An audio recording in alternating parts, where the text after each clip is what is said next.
ഇനി ആകെ കുറച്ച് ദിവസങ്ങൾ മാത്രമേ നമുക്ക് മുന്നിലുള്ളൂ. കഷ്ടിച്ച് ഒരു മാസം. ഈ ഒരു മാസത്തിനിടയ്ക്കാണ് നമുക്ക് ഇനി മോഡൽ എക്സാം വരാൻ പോകുന്നത് അല്ലെ. അപ്പോ അങ്ങനെ എക്സാമുകളുടെ ഒരു കാലഘട്ടമാണ് ഇനി ഉള്ളത്. അത് കഴിഞ്ഞാൽ ഉടനെ തന്നെ പബ്ലിക് എക്സാം ആയി. ഈ ഒരു അവസാന ലാപ്പിൽ നമുക്ക് എങ്ങനെ പ്രിപ്പറേഷൻ മുന്നോട്ട് കൊണ്ടുപോകാം? സ്വാഭാവികമായിട്ടും കുറെ ചാപ്റ്റേഴ്സ് ഒക്കെ നിങ്ങൾ ഒരുവിധമെങ്കിലും പഠിച്ചു കാണും. ഇനി ആകെ റിമൈൻഡ് ചെയ്ത കുറച്ച് ചാപ്റ്റേഴ്സ് മാത്രമേ കാണത്തുള്ളൂ നിങ്ങൾക്ക് ലാസ്റ്റ് മൊമെന്റിൽ ഒന്ന് പ്രിപ്പയർ ചെയ്തെടുക്കാൻ വേണ്ടിയിട്ട്. അങ്ങനെ അല്ല എങ്കിൽ ദയവ് ചെയ്ത് അതിനൊന്ന് സ്പീഡപ്പ് ചെയ്യണം കേട്ടോ.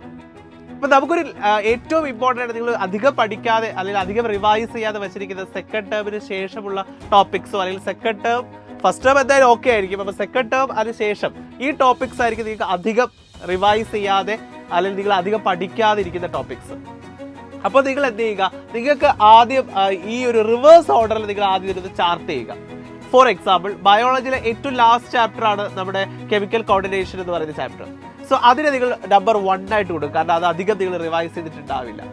അതുപോലെ തന്നെ ഫിസിക്സിൽ വന്നാൽ നിങ്ങൾ വേവ്സ് അല്ലെങ്കിൽ ഓസിലേഷൻസ് ഒന്നും നിങ്ങൾ അധികം പഠിച്ചിട്ടുണ്ടാകില്ല. അപ്പൊ അങ്ങനെയുള്ള ലാസ്റ്റ് ചാപ്റ്റേഴ്സിൽ നിങ്ങൾ എന്ത് ചെയ്യുക, ഫസ്റ്റ് പ്രയോറിറ്റിയിൽ കൊടുക്കുക. അങ്ങനെ സബ്ജക്ട് വൈസ് ഒരു 10 ചാപ്റ്റേഴ്സ് ലിസ്റ്റ് ഔട്ട് ചെയ്യുക.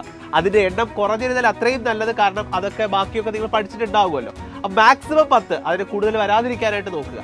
സോ ഓരോ ദിവസവും നമ്മൾ ഓരോ സബ്ജക്റ്റിലെയും ഒരു ചാപ്റ്റർ വെച്ചെങ്കിലും പഠിച്ച് തീർക്കുന്ന രീതിയിൽ ടൈം ഷെഡ്യൂൾ ചെയ്യുക. മിനിമം 2 സബ്ജക്റ്റ് എങ്കിലും തീർക്കാൻ നിങ്ങളെ കൊണ്ട് സാധിക്കണം. കാരണം നമുക്ക് മൊത്തം 40 ചാപ്റ്റേഴ്സ് അങ്ങനെ വരും.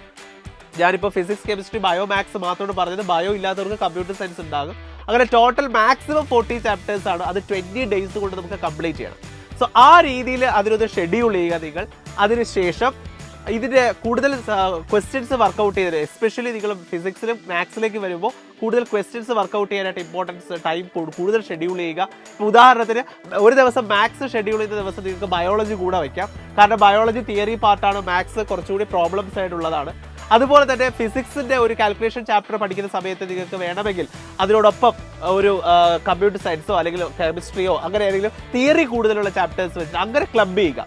വലിയൊരു ചാപ്റ്ററിനോടൊപ്പം ഒരു ചെറിയ ചാപ്റ്റർ എന്ന രീതിയിൽ ക്ലബ്ബ് ചെയ്തിട്ട് 20 ദിവസം കൊണ്ട് ഇതുവരെ പഠിക്കാത്ത ചാപ്റ്റേഴ്സ് നിങ്ങൾ ഒരു ഷെഡ്യൂൾ പ്രിപ്പയർ ചെയ്യുക. അങ്ങനെ ഒരു 20 ദിവസം കൊണ്ട് ഈ ചാപ്റ്റേഴ്സ് കംപ്ലീറ്റ് ചെയ്യുക. അതിനോടകം തന്നെ മോഡൽ എക്സാമിനേഷനോട് അടുത്തെത്തും നമ്മൾ. അപ്പോൾ ആ മോഡൽ എക്സാമിന്റെ തലേ ദിവസങ്ങളിലെല്ലാം നമുക്ക് മാരത്തോൺ ലൈവുകൾ ഉണ്ട്. സോ ആ ലൈവുകളെല്ലാം കണ്ടിട്ട് നിങ്ങൾ എക്സാം പോയി എഴുതുക. അത് എഴുതുന്ന സമയത്ത് നിങ്ങൾക്ക് ആദ്യത്തെ ചാപ്റ്റേഴ്സിൽ എവിടെയെങ്കിലും ഡിഫിക്കൽട്ടി ഫീൽ ചെയ്യുന്നുണ്ടെങ്കിൽ പിന്നെയുള്ള ദിവസങ്ങൾ അത് പഠിക്കാനായിട്ട് നിങ്ങൾ യൂട്ടിലൈസ് ചെയ്യുക.